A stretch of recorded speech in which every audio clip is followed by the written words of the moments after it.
সকালবেলায় আজকে বাজারে গিয়ে বরমশাই এক গাদা মাছ তুলে নিয়ে এলো।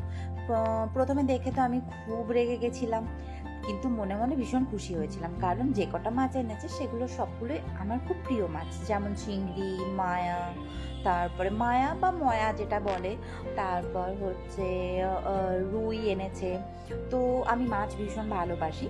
তো যখন আমি মাছ বাছছিলাম ময়া মাছগুলো, তো তখন সেখান থেকে সাইজগুলো বেশ বড় বড় ছিল, সেখান থেকে আমি বড় বড় দেখে প্রায় 16-17টা মতো মাছ আমি বেছে রেখেছিলাম সন্ধ্যাবেলায় বরমশাইকে আমি গরম গরম পকোড়া ভেজে খাওয়াবো বলে।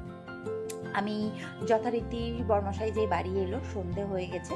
তো তারপর আমি গরম গরম পকোড়া ভাজতে শুরু করেছি। ভাজতে ভাজতে সব পকোড়াগুলো যখন রেডি হয়ে গেছে, বরমশাইকে তো গরম গরম ভেজে ভেজেই দিতে শুরু করেছি। তারপর হঠাৎ মনে হলো একটু ব্যাটার থেকে গেল। আমার মাথায় আবার বদমাইশি বুদ্ধি শুরু হয়ে গেল, আমি কি করে আর অন্য মাছ দিয়ে পকোড়া করবো। আমি সঙ্গে সঙ্গে ফ্রিজ থেকে চিংড়ি মাছ বের করে নিলাম। চিংড়ি মাছ বের করে নিয়ে আমি তার মধ্যে আরও বেশ কিছু মশলা অ্যাড করে দিয়ে আমি গরম গরম চিংড়ি মাছেরও পকোড়া ভেজে দিলাম। বরমশাই তো ভীষণ খুশি। তো এরকম আপনারা কি করেন বাড়িতে? তো আমার এটা মন মর্জি, আমার যখন যেটা করতে ইচ্ছা হয় ভীষণ আমি ভালোবাসি করতে এগুলো। তো করে ফেললাম, সবাই মিলে দেখুন কেমন হয়েছে।